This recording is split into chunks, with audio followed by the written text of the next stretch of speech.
Hello everyone and welcome back to our new session of Homonium series. Idioms and phrases के related सारे videos आ चुके हैं। आप लोग हिंदखोज डिक्शनरी के पेज पे जाके रेफर कर सकते हो। आज के इस सेशन में हम होमोनियम सीरीज शुरू करेंगे। तो होमोनियम वर्ड्स को लेके ये हमारा पार्ट 1 होगा। तो शुरू करने से पहले हम सबसे पहले जानेंगे कि होमोनियम वर्ड्स होते क्या है। होमोनियम्स यानी क्या होता है, मीनिंग क्या होता है होमोनियम्स का। होमोनियम्स यानी ऐसे वर्ड्स जिनके की स्पेलिंग और उनका प्रोनाउंसिएशन यानी वो एक जैसे ही साउंड करते हैं लेकिन उनके मीनिंग्स जो है वो एक से अधिक होते हैं, अलग अलग होते हैं। एक बार यहाँ पे हमने जो मीनिंग लिया है उसे पढ़ेंगे। Words that either sound or are spelled identical but have different meanings, right? Clear? समझ आया? जैसे मैंने अभी कहा right, ठीक है। अब यहाँ मैंने right कहा तो उसका आपने क्या मीनिंग समझा? सही। right का एक मीनिंग क्या होता है? सही होना, right, right। लेकिन यही right यानी क्या होगा? left and right, दाएं मुड़े बाएं मुड़े। तो क्या हुआ यहाँ पे? This sound I similar same, this sound same, right. आप राइट साइड कहो या राइट कहो, this is right, correct. Sound same करता है, स्पेलिंग आइडेंटिकल है यानी सेम है, एकदम एक जैसी है, लेकिन मीनिंग जो है वो डिफरेंट है, एक से अधिक है। तो ऐसे जो भी वर्ड्स होते हैं उन्हें हम कहते हैं होमोनियम्स। तो आज के इस सेशन में हम होमोनियम्स के कुछ वर्ड्स विथ एग्जांपल्स लेंगे। तो शुरू करते हैं आज का सेशन। आज के इस सेशन में सबसे पहले जो हमने लिया है वर्ड वो कौन सा है? वो है फेयर। फेयर का मीनिंग क्या होता है? 3 मीनिंग्स लिए हैं यहाँ पे हमने फेयर वर्ड के। सबसे पहला जो मीनिंग होता है अ कार्निवल और अ पब्लिक इवेंट। कार्निवल और अ पब्लिक इवेंट यानी क्या होता है? फेयर यानी मेला। जो मेले लगते हैं उसे भी फेयर कहा जाता है, कहते हैं ना फन फेयर। तो कार्निवल और a public event where there are games, competition, rides and entertainment, जहाँ पे कई सारे खेल होते हैं, कॉम्पिटिशन्स होती है, राइड्स होती है ना, एंटरटेनमेंट होता है, मैजिक शोज है या कुछ भी शो रहता है, कुछ राइड्स रहती है जिन पे आप मैरी गो राउंड है या कुछ भी जो हम खेलते हैं वहां पे, वो होते हैं मेला, फेयर, फन फेयर। उसके इस मेले वर्ड को लग के हमने जो क्या एग्जांपल लिया है, the boy showed his horse and his 2 pigs at the state fair. जो लड़का था उसने क्या किया? स्टेट फेयर में यानी स्टेट का जो मेला था उसमें वो अपना एक घोड़ा और 2 पिग्स लेके आया दिखाने के लिए, सबको दिखाया उसने कि ये मेरा घोड़ा है, ये मेरे 2 पिग्स है। तो यहाँ पे फेयर का मीनिंग हम समझ जाएंगे कि इस सेंटेंस में इसका मीनिंग हुआ मेला, मेले में लाया है वो। दूसरा फेयर वर्ड का मीनिंग क्या होता है? Treating someone right, treating someone right, और या फिर in a way that does not favour other people, ऐसे तरीके से कि आप किसी और को फेवर नहीं कर रहे, जो सही है उसका साथ दे रहे हैं। तो एक तो हुआ मेला, इसी वर्ड का इस मीनिंग के हिसाब से क्या अर्थ हुआ? निष्पक्ष होना, फेयरली, निष्पक्ष होना, राइट, पक्षपात ना करना, जो सही है उसका साथ देना, फेयर डिसीजन, निष्पक्ष डिसीजन या निष्पक्ष होके निर्णय लेना। एग्जाम्पल देखते हैं, the boy at the fair is very fair. देखिए यहाँ पे 2 बार फेयर वर्ड को लेके एग्जाम्पल लिया है, अच्छे से समझेंगे। The boy at the fair is very fair with his siblings when they play games together। Siblings यानी भाई बहन होते हैं, उसे इंग्लिश में सिबलिंग्स कहा जाता है। तो the boy at the fair, यहाँ पे हम क्या कहेंगे? लड़का जो निष्पक्ष था, नहीं, the boy at the fair means लड़का जो कि मेले में था, इज वेरी फेयर, वो एकदम ही निष्पक्ष है अपने भाई बहनों के साथ, जब वो सब एक साथ गेम्स खेल रहे थे, खेल खेल रहे थे। क्लियर? देखिए 2 जगह फेयर वर्ड यूज हुआ है। क्योंकि आपको फेयर वर्ड के सारे मीनिंग्स पता है तो आप ये सेंटेंस को अच्छे से समझ सकते हैं जब आप इसे इंग्लिश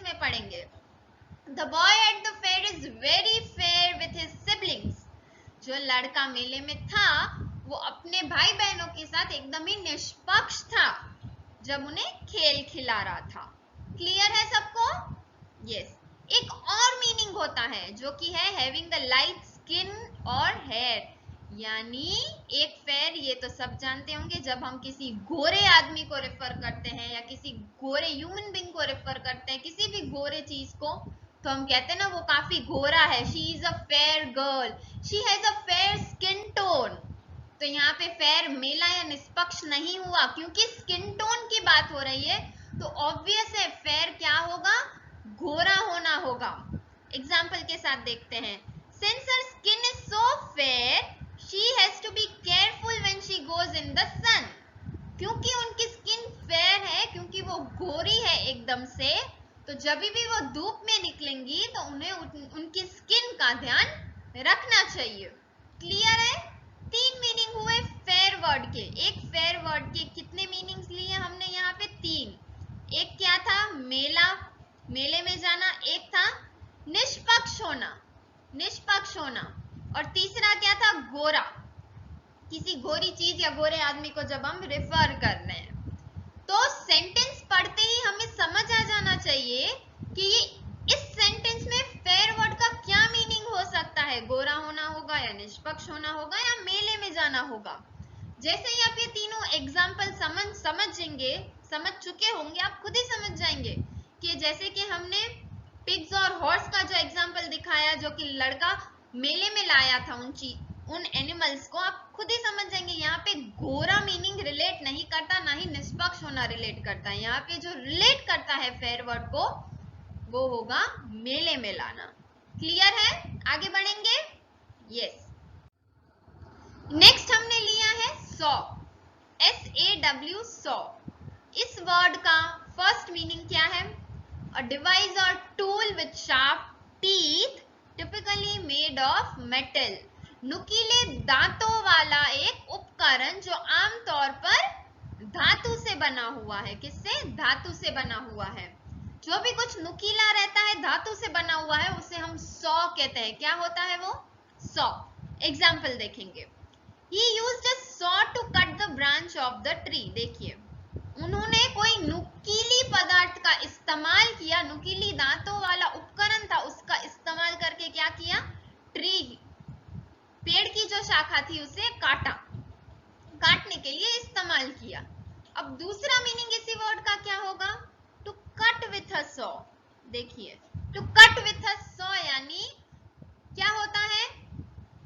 आरी से काटना, शार्प टूल। अब यहाँ पे मेटल आरी हो सकता है या कुछ और भी हो सकता है नुकीला। To cut with a saw यानी आरी भी होता है। सॉ का मीनिंग क्या होता है? एक मीनिंग होता है आरी, एक मीनिंग होता है काटना, तीसरा हम बाद में देखेंगे, पहले इसके एग्जांपल को देख लेते हैं। He is going to saw the tree down with a saw। देखिए, He is going to saw the tree down, वो पेड़ को क्या करने वाले हैं? काटने वाले हैं। किससे? With a saw, आरी से। एक होता है काटना नुकीली चीज से, एक होता है आरी। तो यहाँ सॉ वर्ड के दो मीनिंग जो हमने समझे वो क्या थे? आरी और किसी नुकीली चीज से काटना। तो he is going to saw the tree down, वो पेड़ को काटने वाले हैं विथ अ सॉ, आरी से, या फिर हम ये भी कह सकते हैं किसी नुकीले उपकरण से। क्लियर? अब थर्ड मीनिंग देखेंगे सॉ वर्ड का, वो होता है टू सी। टू सी यानी थर्ड मीनिंग क्या हुआ? देखना, कुछ भी देखना उसे कहते हैं टू सी। एग्जाम्पल ध्यान से सुनिएगा, यहाँ पे हमने तीनों एग्जाम्पल ट्री कट डाउन को लेके, पेड़ को काटने से रिलेटेड ही लिए हैं, और एक सेंटेंस में एक से अधिक बार सॉ वर्ड का यूज हुआ है। तो क्या मीनिंग होगा? हम बिल्कुल कंफ्यूज नहीं होंगे उसको लेके। मीनिंग पहले इंडिविजुअल वर्ड का अच्छे से समझ चुके हैं हम, तो सेंटेंस को भी शांति से अच्छे से सुलझाएंगे। I saw the saw, he used to saw the tree down। देखिए, तीनों मीनिंग्स आ जाएंगे इसमें। I saw the saw, he used to saw the tree down। मैंने देखा उन्होंने किस चीज का इस्तेमाल किया पेड़ को काटने के लिए। देखिए मैंने देखा, टू सी देखना, द सॉ या फिर आरी भी हो सकता है, नुकीला उपकरण भी हो सकता है। क्या करने के लिए उन्होंने इस्तेमाल किया? पेड़ को काटने के लिए। तो यहाँ पे आरी, काटना, देखना, तीनों मीनिंग सॉ वर्ड के सेंटेंस में आ गए। एक क्या हुआ, उन्होंने नुकीले उपकरण से पेड़ को काटा, वो पेड़ काटने जा रहे हैं आरी को लेके या फिर आरी से, he is going to saw the tree down with a saw. और तीसरा क्या हुआ, मैंने देखा कि उन्होंने आरी से या फिर मैं कह सकती हूँ मैंने देखा कि उन्होंने नुकीले दांतों वाले उपकरण से पेड़ को काटा। क्लियर है? सॉ वर्ड के तीन मीनिंग्स, एक था आरी, एक है काटना किसी नुकीले उपकरण से और एक होता है देखना। अब थोड़ा सिंप्लीफाई करने के लिए मैं सॉ वर्ड को टू सी यानी देखना, इसे हम एक सिंपल सेंटेंसेस ले लेते हैं। क्या होगा? टू सी को लेके देखना, I saw her in a beautiful red dress, मैंने देखा कि उन्होंने रेड कलर की एकदम ब्यूटिफुल सी ड्रेस पहनी हुई है। या फिर मैं ऐसा भी कह सकती हूँ, I clearly saw she is the one who broke the window, वही थी जिन्होंने खिड़की को तोड़ा। आई सॉ मैंने देखा।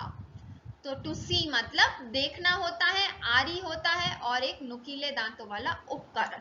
तीन मीनिंग हुए सॉ वर्ड के, जिसको लेके हमने तीन एग्जांपल्स लिए। आप भी इन वर्ड्स को अच्छे से समझिए और हमें कोई भी डाउट्स है तो कमेंट सेक्शन में बताइए, और नहीं है, नहीं ही होंगे, अच्छे से समझे हैं हम। आप भी सेंटेंसेस फॉर्म कीजिए और उन्हें पोस्ट कीजिए। आगे बढ़ते हैं। नेक्स्ट वर्ड है fail, FELL, fail. Fail word का एक मीनिंग होता है टू फॉल, यानी क्या हुआ? गिरना। टू फॉल यानी गिरना, right? The girl fell on the floor and started crying, जो लड़की थी वो फ्लोर पे गिर गई और रोना शुरू हो गई। तो एक ये हुआ। अब अच्छे से समझेंगे, ये इंटेंशनल नहीं था। ये मैं क्यों बता रही हूँ? क्योंकि जब हम अगले फेल वर्ड के मीनिंग में आएंगे तो उससे वो रिलेट करता है। टू फॉल यानी बाय चांस वो गिर गए, गिरना। सेकेंड है टू नॉक और कट डाउन और टू कॉज टू फॉल, गिरने का कारण बनना, सोच समझ के नॉक, टू नॉक, और कट डाउन, सोच के समझ के इंटेंशनली ध्यान में रख के उस चीज को गिराना, वो होता है दूसरा meaning. He used an axe to fell the tree, उन्होंने पेड़ को गिराने के लिए सोच समझ के एक्स का इस्तेमाल किया। एक होता है गिरना, दूसरा होता है गिराना। गिरना, दूसरा क्या हुआ? गिराना। ठीक है। थर्ड मीनिंग क्या होता है?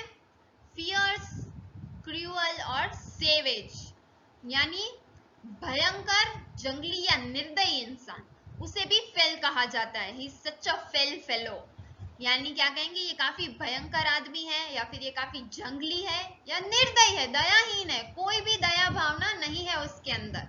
एग्जाम्पल देखेंगे, he was imprisoned by his fail enemy, क्या कहा जा रहा है? वो अपने गिरे हुए दुश्मन द्वारा कैद किए गए थे। अब यहाँ गिरा हुआ यानी फियर्स हो सकता है, क्रूअल या सेवेज हो सकता है, या फिर हम ये भी कह सकते हैं कि वो क्या होगा? भयंकर होगा, या फिर जंगली भी हो सकता है, और या फिर क्या होगा? निर्दयी भी हो सकता है। तो ये ऐसे मीनिंग्स है फेल वर्ड के, गिरना, गिराना, निर्दयी, भयंकर, जंगली, कुछ भी कह सकते हैं। क्लियर है सबको? यस, आगे बढ़ेंगे। फिर नेक्स्ट आता है फाउंड, FOUND, ये वर्ड तो हमने सुना होगा, फाउंड। आई फाउंड माई रिंग, मैं क्या कह रही हूँ? मुझे अपनी रिंग मिल गई, या फिर खोई हुई रिंग मिल गई। I found my lost ring, यानी बाय चांस हुआ, वो घटना बाय चांस घटी, संयोग से। तो one of the meaning of found क्या होगा? To come upon by chance और टू लोकेट, यानी ऐसा कब हुआ? संयोग से हुआ, संयोग से आना या फिर मिलना, या कुछ भी कह सकते हैं, by chance, suddenly. I found a lot of old books in the attic yesterday, जब मैं एटीक में गया कल, तब क्या हुआ? बाय चांस मुझे कई सारी पुरानी किताबें मिल गई। आई फाउंड, संयोग से मिलना या फिर पता लगना। नेक्स्ट मीनिंग वही सेम वर्ड का क्या होगा? देखते हैं। टू सेट अप और एस्टैब्लिश, किसी चीज को स्थापित करना, राइट? वो होता है सेटअप करना या एस्टेब्लिश करना, किसी चीज का बेस बनाना, टू बेस ऑन और to provide a basis for. Establish करते हैं ना, हम कई बार सोचते हैं मैं इस चीज की कंपनी को एस्टेब्लिश करना चाहता हूँ, I want to be the founder of that company, उस कंपनी का मैं फाउंडर बनना चाहता हूँ, आई वांट टू फाइंड नहीं कहेंगे, फाउंड कहेंगे। एग्जाम्पल लेते हैं, we want to found a new translation company. क्या कहा जा रहा है? हम एक नई अनुवाद कंपनी खोजना चाहते हैं। एक होता है संयोग से मिलना और दूसरा क्या होता है? खोजना, राइट? खोजना, या फिर हम ये कह सकते हैं कि कुछ नया, ऐसा कुछ ढूंढना जिसे कहा जाए कि उन्होंने इसे स्थापित किया है, स्थापित करना, फाउंड। क्लियर? संयोग से आना या फिर स्थापित करना या खोजना, ये होते हैं फाउंड वर्ड के दो मीनिंग्स, जिसे हम होमोनियम्स कहेंगे। सेम वर्ड है, सेम स्पेलिंग है, आइडेंटिकल साउंड हो रहे हैं, प्रोनाउंसिएशन भी एक है, लेकिन जो उनके मीनिंग है वो एक से अधिक है। नेक्स्ट आता है बो। ये वर्ड सुनते ही हमें क्या क्लिक हो रहा है? क्या क्या मीनिंग्स क्लिक होंगे? ओके, बो क्या होता है? सबसे पहले मैं मीनिंग्स बता देती हूँ, फिर हम आएंगे कंटेंट पे। बो वर्ड के तीन मीनिंग, सिंपल तीन मीनिंग क्या होंगे? एक तो हम किसी को बो डाउन करते हैं यानी सर झुकाना। एक होता है धनुष बाण, धनुष को भी हम बो कहते हैं। गेम्स आती है ना कई बार, बो एंड एरो, तो जो बो होता है वो बाण, धनुष होता है, धनुष, और उसके साथ बाण होते हैं, लेकिन बो यानी धनुष। और तीसरा बो क्या होता है? जो हम कपड़ों के साथ ड्रेसअप लेते हैं, बो टाइप करते हैं ना सूट में, कई बार रिबन का बना हुआ, दो से अधिक लूप्स का होता है, जिसे यहाँ पे कॉलर पे लगाया जाता है, लड़के अधिकतर लगाते हैं उसे जब वो रेडी होते हैं किसी फंक्शन के लिए या कहीं पे भी। तो ये हुए तीन मीनिंग बो वर्ड के जो हमने समझे अभी। एक क्या था? पहला था सिर झुकाना, सिर झुकाना, राइट? सॉरी, क्या सिर झुकाना। फिर दूसरा हमने क्या समझा? धनुष जो होता है उसे भी बो कहा जाता है, जो कि एक वेपन है, हथियार के तौर पे उसे यूज करते हैं, वेपन। और तीसरा था बो टाई, जो कि हम आउटफिट्स के साथ लगाते हैं। तो सबसे पहले यहाँ पे जो मीनिंग है, टू बो और to bend forward at neck और waist in order to greet someone और शो रिस्पेक्ट। किसी को आदर सम्मान दिखाने के लिए हम अपना सर झुकाते हैं, उन्हें नमन करते हैं। एक हुआ बो। एग्जाम्पल उसको लेके क्या है? वी मस्ट ऑल बो बिफोर द क्वीन। हमें अपनी क्वीन के आगे हम सबको सर झुकाना चाहिए, out of respect, out of respect दिखाने के लिए कि वो काफी ग्रेट है, कोई ऐसा व्यक्ति है जो एक पोजीशन पे है, दूसरों के लिए कुछ कर रहे हैं, तो उनके आगे हम रिस्पेक्ट दिखा रहे हैं, अपना सम्मान जता रहे हैं, तो उन्हें हम नमन करेंगे। दूसरा क्या है? A knot made by tying a ribbon into two और more loops often referred as a bow tie. दो या अधिक रिबन से बना हुआ, जिसे कि बो टाई कहा जाता है, राइट? जो हमने कहा आउटफिट्स के साथ हम पहनते हैं। He is wearing a green bow tie। क्या कहा जा रहा है? वो जो है वो ग्रीन कलर का बो टाई पहना है उन्होंने, राइट? एक होता है वो, ये जो ऐसा सा होता है, right? Bow tie. Third meaning है weapon used for shooting arrows, हथियार जो कि एरोज को शूट करने के लिए इस्तेमाल किया जाता है, यानी धनुष। The hunter had a bow and many arrows. देखिए, हंटर जो था, जो शिकारी था, उसके पास एक बो और काफी सारे एरोज थे शूट करने के लिए। क्लियर है बो वर्ड के तीनों मीनिंग्स? यस। फिर आता है आखिर में क्रेन। क्रेन वर्ड के क्या मीनिंग्स है? यहाँ पे हमने दो मीनिंग्स लिए हैं। एक तो होता है मशीन, बड़ा सा मशीन जिसके के लॉन्ग आर्म होते हैं, जो कि बिल्डर के द्वारा यूज किया होता है बड़े ऑब्जेक्ट्स को उठाने के लिए। With long arm used by builders to lift और मूव बिग ऑब्जेक्ट्स। जो बड़े ऑब्जेक्ट्स है उन्हें उठाने के लिए या फिर एक जगह से दूसरी जगह पहुंचाने के लिए एक मशीन का इस्तेमाल होता है, उसे क्रेन कहा जाता है। I think we are going to need a crane to lift that statue। उन्हें क्या लग रहा है? ये स्टैच्यू को उठाने के लिए क्रेन की जरूरत पड़ेगी, क्योंकि बिना उसके वो ना ही खिसक पाएगा, ना ही उठा पाएंगे उसको, क्योंकि वो एक बड़ा सा ऑब्जेक्ट होगा। यस। दूसरा क्रेन वर्ड का मीनिंग होता है a tall bird that has a long neck and long legs, जो कि पानी के करीब करीब रहता है. It lives near water. एक ऐसा बर्ड जिसकी की नेक भी काफी बड़ी है और लेग्स भी काफी बड़े हैं और जो कि पानी के करीब करीब रहता है, उस बर्ड को क्रेन कहा जाता है. Example, it is impossible to observe a crane here, there is no water around. यहाँ पे क्रेन का मिलना पॉसिबल नहीं है क्योंकि यहाँ करीब करीब कहीं पे भी पानी नहीं है. वो पानी के करीब करीब ही रहते हैं और मिलते हैं. तो क्लियर है? जैसे हमने समझे यहाँ पे क्रेन वर्ड्स के 2 मीनिंग और दूसरे कई वर्ड्स के अधिक मीनिंग समझे, एक से अधिक. तो जैसे ही हमने मीनिंग समझे और सेंटेंसेस पढ़े, हमें समझ आ गया कि कौन सा वर्ड कहाँ पे रिलेट होगा, कौन सा मीनिंग किससे रिलेट होगा. जैसे हमने यहाँ स्टैच्यू के लिए क्रेन वर्ड का यूज किया तो हम समझ जाएंगे यहाँ बर्ड की नहीं मशीन की बात हो रही है. नहीं ऑब्जर्व कर पा रहे क्रेन तो यहाँ हम खुद ही समझ जाएंगे बर्ड की बात हो रही है, ना कि मशीन की. क्लियर? कोई भी डाउट्स है तो एक बार फिर से इस वीडियो को देखिए, आपको क्लियर हो जाएगा. तो ये हमारा आज का सेशन था. उम्मीद है आपको सारे वर्ड्स अच्छे से समझ में आ गए होंगे. फिर से कह रही हूँ, कोई भी डाउट्स है तो हमें कमेंट सेक्शन में बताइए. फिर से वीडियो को अच्छे से रेफर कीजिए, ठीक है? तो इस वीडियो को लाइक, कमेंट और शेयर कर लीजिएगा.